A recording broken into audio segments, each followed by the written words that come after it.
Hi అండి, నమస్తే. ఈరోజు మన కిచెన్లో మటన్ పికిల్ని చాలా సింపుల్ ప్రాసెస్తో పక్కా కొలతలతో ఎలా ప్రిపేర్ చేసుకోవాలో ఈ వీడియోలో మీకు చూపిస్తాను. ఇక్కడ నేను కేజీ మటన్తో ఈ పికిల్ ప్రిపేర్ చేస్తున్నానండి. అందుకు తగ్గట్టుగా కరెక్ట్ కొలతలు చూపిస్తాను. ఇలా ప్రిపేర్ చేసిన ఈ మటన్ పచ్చడి కనీసం 2 నుంచి 3 నెలల వరకు స్టోర్ చేసుకుని హ్యాపీగా తినేయచ్చు. అదే ఫ్రిడ్జ్లో పెట్టుకున్నామంటే 4-5 నెలల పాటు నిల్వ ఉంటుందండి. ఇక్కడ నేను నీట్గా క్లీన్ చేసిన మటన్ని ఇలా కుక్కర్లోకి తీసుకున్నాను. కేజీ మటన్ని తీసుకున్నానండి. ఇక్కడ చూడండి, ముక్కలు మరీ పెద్దగా కానీ అలా అని చిన్నగా కాకుండా మీడియం సైజు ఉండే ముక్కలుగా కొట్టించుకోవాలి. వీటిలోకి కొంచెం మాత్రమే ఉప్పుని అలాగే కొంచెం పసుపుని వేశాను. ఇలా వేసేసి వీటితో పాటే కొంచెం నూనెను కూడా వేస్తున్నాను. ఇలా వేసిన తర్వాత మూత పెట్టి కుక్కర్ని స్టవ్ మీద ఉంచి మీడియం ఫ్లేమ్లో 5 విజిల్స్ వచ్చే వరకు ఉడికించాలి. మటన్లోని ముదురుతనం పట్టి కొంచెం అటు ఇటు ఉడికించాలి. కావాలంటే మధ్యలో ఒకసారి చెక్ చేసి సరిగా ఉడకనట్లయితే మరొక విజిల్ వచ్చే వరకు ఉడికించుకోవచ్చు. ఇక్కడ నేను మీడియం ఫ్లేమ్లో ఉంచి 5 విజిల్స్ వచ్చే వరకు మటన్ని ఉడికించాను. ఆ తర్వాత స్టవ్ ఆఫ్ చేసేసి ఆవిరంతా పోయిన తర్వాత చూపిస్తున్నాను చూడండి. ఇలా ఉడికించిన మటన్ని ఒకసారి చెక్ చేయాలి. సరిగా ఉడికిందో లేదో చూసుకోవాలి. సరిగా ఉడికినట్లయితే మటన్ చక్కగా ఉడికినట్లయితే మూత తీసి ఈ నీళ్లు ఎగిరే వరకు స్టవ్ మీద ఉంచాలి. ఒకవేళ ఉడకనట్లయితే కుక్కర్ మూతను పెట్టి మరొక విజిల్ వచ్చే వరకు ఉడికించుకోవాలి. ఇక్కడ చూడండి, నేను ఉడికించిన మటన్ చక్కగా ఉడికింది కాబట్టి మళ్ళీ ఏమీ ఉడికించట్లేదండి.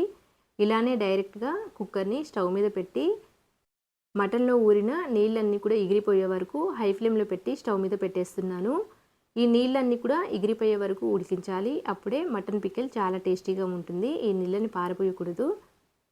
ఒకవేళ మటన్ ఎక్కువగా ఉడికినట్లయితే ఈ నీళ్ళని పక్కకు తీసేసి కర్రీలోకి యూజ్ చేసుకోవచ్చు. ఇక్కడ చూడండి, వీడియోలు చూపిస్తున్న విధంగా ఇలా ఉడికించాలి. నీళ్ళన్నీ కూడా ఎగిరిపోవాలి. ఇలా నీళ్ళన్నీ కూడా ఎగిరిపోయే వరకు ఉడికించి ఇప్పుడు స్టవ్ ఆఫ్ చేసేసి ఈ మటన్ని పక్కకు దించేస్తున్నాను. నెక్స్ట్ ఇప్పుడు స్టవ్ మీద మరొక పాత్రను పెట్టేసి నూనెని తీసుకుంటున్నాను. కేజీ మటన్కి ఇక్కడ నేను 500 గ్రాముల వరకు నూనెని తీసుకుంటున్నాను. 400 నుంచి 500 గ్రాముల వరకు తీసుకోవచ్చండి. నూనె తక్కువ తినే వాళ్ళైతే 400 గ్రాములు సరిపోతుంది. పచ్చడి ఎక్కువ రోజు నిల్వ ఉండాలి అంటే మరో 100 గ్రాములు ఎక్కువ తీసుకోవాలి. ఇక్కడ నేను 1/2 కిలో నూనెని తీసుకున్నాను. నూనె వేడైన తర్వాత మనం ముందుగా ఉడికించి పెట్టిన మటన్ వేస్తున్నాను. మటన్ వేసేసి అంతా కూడా కలిపి ఈ మటన్ ముక్కలు మంచి గోల్డెన్ షేడ్ వచ్చే వరకు ఉడికించాలండి. అలా అని మరీ గట్టిగా అయ్యే వరకు కూడా ఉడికించకూడదు. మటన్లోని పచ్చితనం అంతా పోయి చక్కగా గోల్డెన్ కలర్ వచ్చే వరకు ఫ్రై చేసుకోవాలి. మరీ ఓవర్గా ఫ్రై చేస్తే మటన్ ముక్కలు పచ్చడి ప్రిపేర్ అయిన తర్వాత గట్టిగా ఉంటాయి కాబట్టి అదొకటి జాగ్రత్తగా చూసుకోవాలి. మధ్య మధ్యలో కలుపుకుంటూ ఇక్కడ వీడియోలో చూపిస్తున్న విధంగా ఇలా గోల్డెన్ షేడ్ వచ్చే వరకు ఫ్రై చేయాలి. మటన్ సరిగా ఫ్రై అవ్వకపోతే మటన్లో పచ్చితనం ఉన్నట్లయితే ఎక్కువ రోజులు పచ్చడి నిల్వ ఉండదండి. కాబట్టి జాగ్రత్తగా చూసుకొని ఈ స్టేజ్లో చక్కగా ఫ్రై చేసుకోవాలి. ఇక్కడ వీడియోలో చూపిస్తున్న విధంగా మటన్ ముక్కలు మంచి గోల్డెన్ బ్రౌన్ కలర్ వచ్చిన తర్వాత ఇప్పుడు స్టవ్ ఆఫ్ చేసేసి పక్కకు దించి పూర్తిగా చల్లారిన తర్వాత మాత్రమే ఉప్పు కారం అన్నీ వేసుకొని కలుపుకోవాలి. ఇక్కడ పూర్తిగా చల్లారిన తర్వాత మనం ఏ కప్పుతో అయితే నూనె కొలిచామో మళ్ళీ సేమ్ అదే కప్పుతో 1 కప్పు నిండుగా కారంని, 1/2 కప్పు వరకు ఉప్పుని వేస్తున్నాను. మనం ముందుగా ఉప్పు వేసాం కాబట్టి తగ్గితే తర్వాత వేసుకోవచ్చు.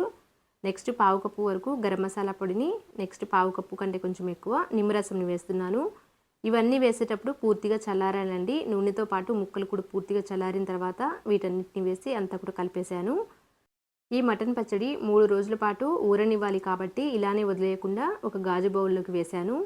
ఇప్పుడు మూత పెట్టి 3 రోజుల పాటు పక్కన పెడతాను. ఆ తర్వాత మళ్ళీ చూపిస్తున్నాను. ఇక్కడ చూడండి, 3 రోజుల తర్వాత పచ్చడి చక్కగా ఊరి నూనె అంతా కూడా ఇలా పైకి తేలుతుంది. ఇప్పుడు అంతా కూడా ఒకసారి తిప్పి ఇప్పుడు ఉప్పు కారం ఏమైనా తక్కువైతే మళ్ళీ వేసి కలుపుకోవచ్చండి.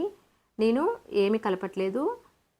ఒకవేళ తక్కువైతే ఏమైనా వేసి కలుపుకోవచ్చు. నూనె ఎక్కువ అనిపిస్తుంది కానీ ఎక్కువ రోజులు నిల్వ ఉండాలి అంటే ఆ మాత్రం నూనె ఉండాలి. అంతే అండి. Thank you for watching.